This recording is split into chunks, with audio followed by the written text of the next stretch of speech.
Hey everyone, welcome back to Afterthought FM. Today we are continuing the Alien franchise with Aliens, and spoilers ahead, you guys know the drill. And man, this movie takes everything from the first film and escalates it in like every way possible. Like emotionally, thematically, literally, like it escalates everything possible. It's so cool. And it doesn't like stop, it doesn't like reset Ripley's trauma either. It stays true to that. I think that's the strongest opening, the strongest like thematic point is Alien, the first one, ended with Ripley surviving alone in cryosleep, very isolating. And Aliens opens by revealing she was drifting in space for 57 years. 57.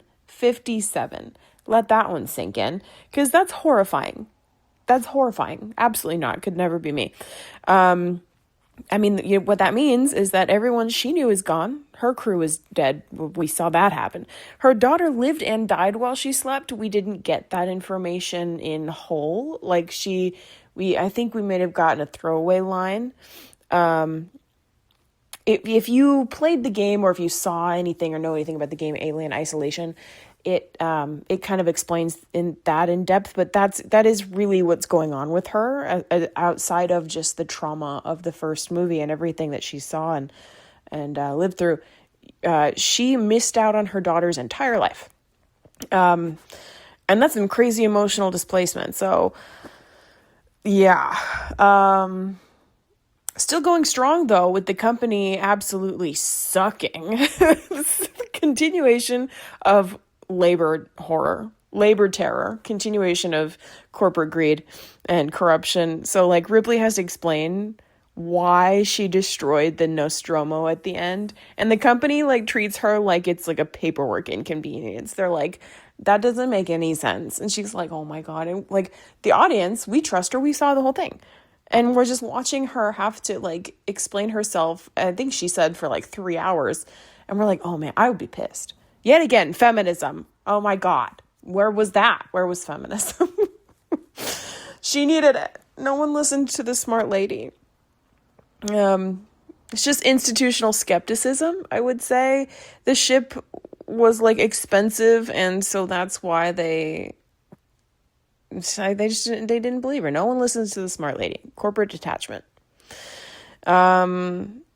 And it evolves. That corporate horror, it evolves. And instead of it just being a detached entity, an idea in the back of the film, it's humanized in Burke, this character named Burke. I don't know if humanized is the right word. It is.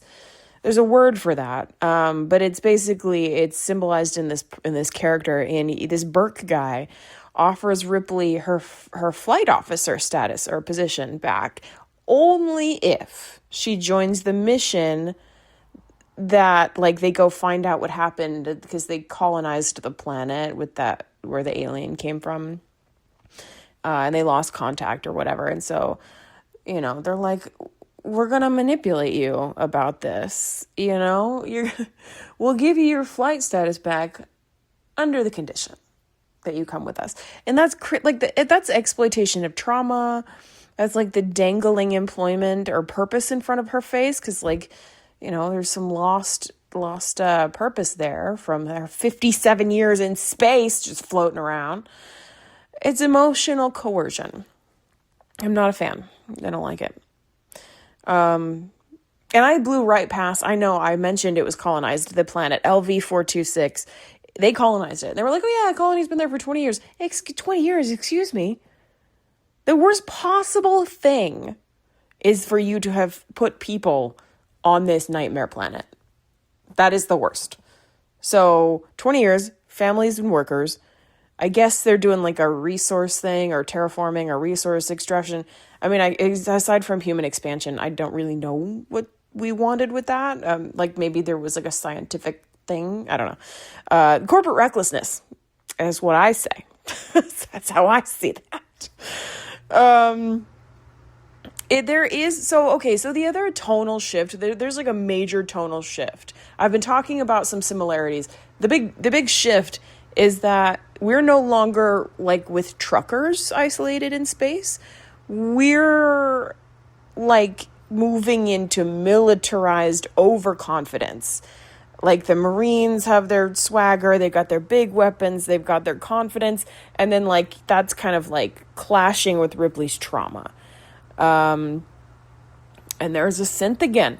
But this time, everyone knows who the synth is except for Ripley. Burke like conveniently left that out because he's a dick.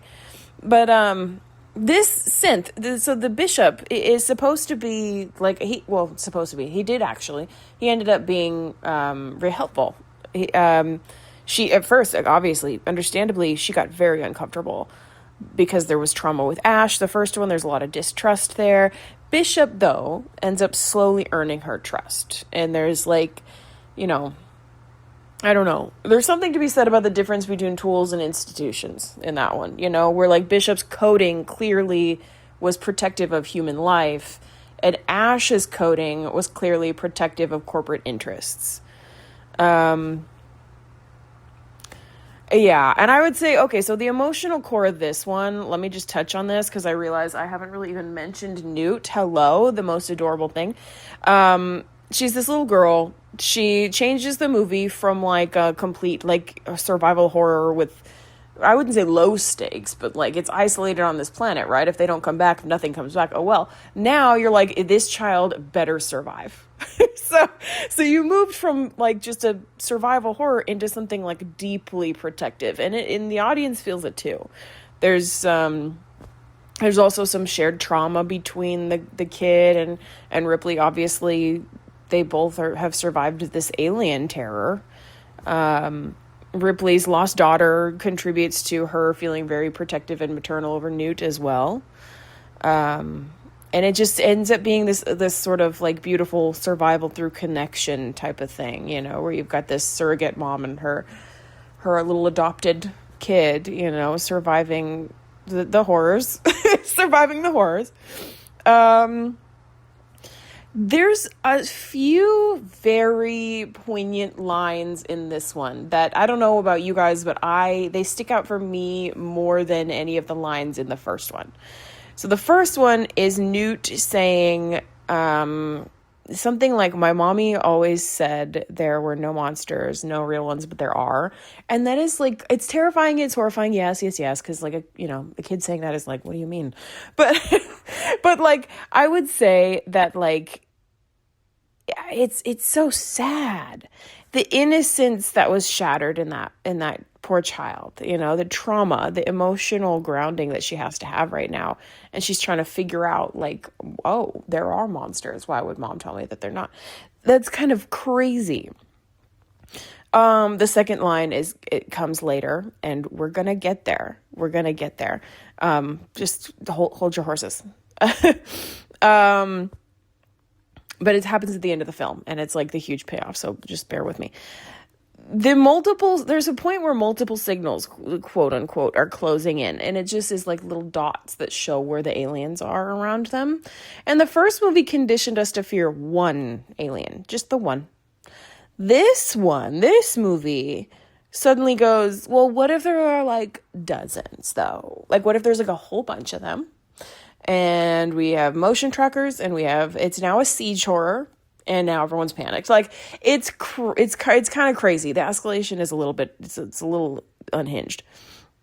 And the Marines collapse fast.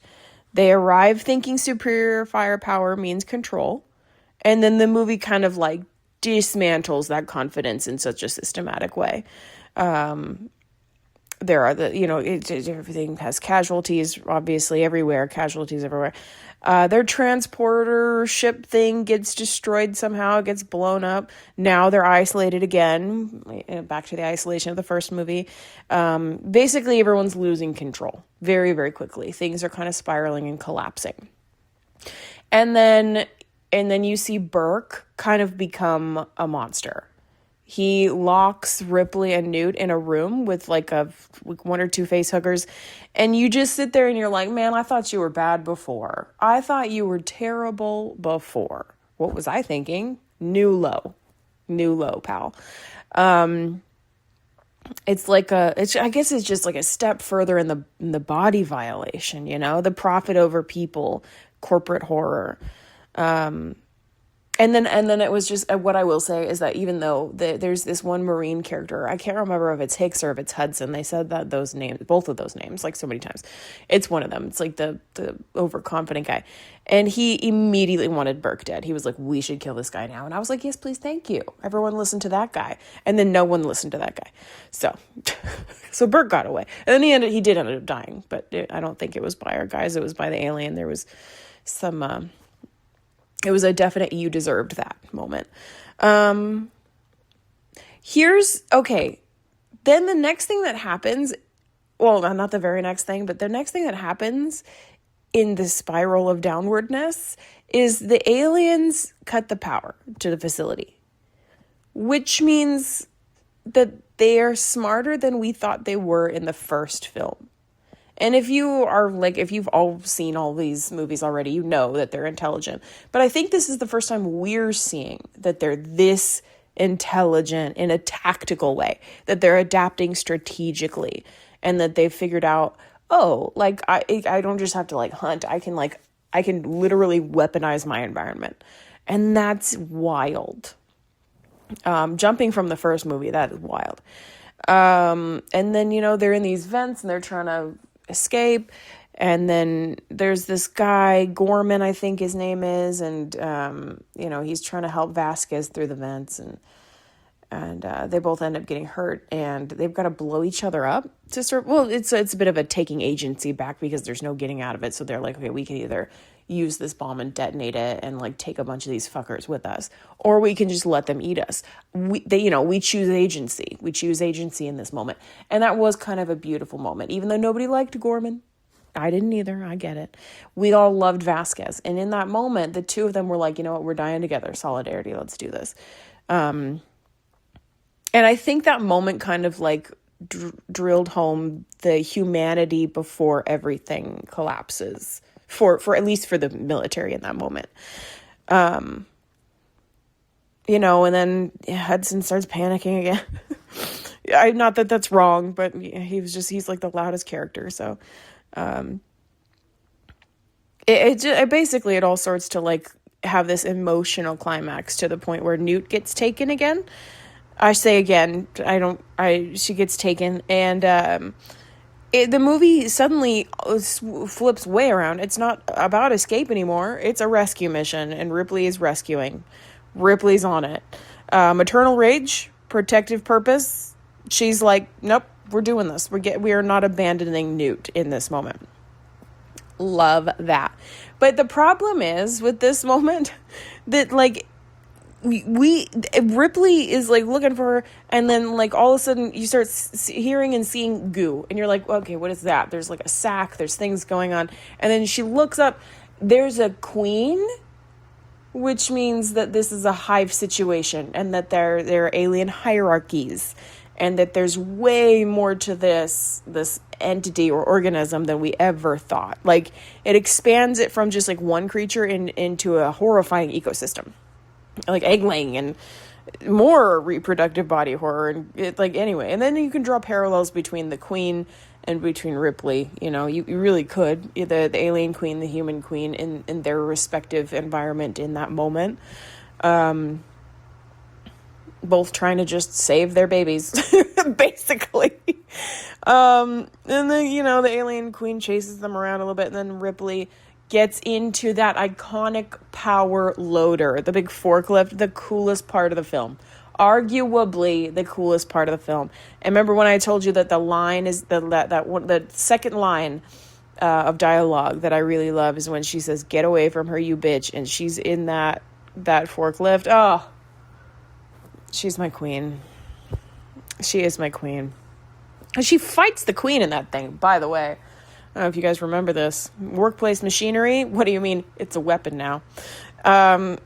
Which actually kind of does, now that I think about it, it brings labor themes full circle. I'm going to shoot you with your own gun, I guess. I'm going to use this against everyone. It was just cool. And then just like in the first one, when she sent the alien out the airlock, in this one, she sent the alien out the airlock. She was like, this seemed like a great door to use last time. Oh my God. Okay. All right. This is a longer one than I think I've done. Usually I try to keep them shorter than 15 minutes, but there was a lot of ground to cover in this one. A lot of parallels, a lot of continuation, a lot of cool stuff. So I feel like Alien was about surviving exploitation and isolation, whereas Aliens is about surviving trauma, finding connection afterward. And it works. It never abandons the emotional and institutional themes of the first movie. It kind of just scales them up. Instead of just corporate greed, there's militarism now and more trauma, more of the same trauma, and sort of like a found family survival thing. So anyway, thank you guys so much for listening. Let me know what you guys think, and I will see you in the next episode.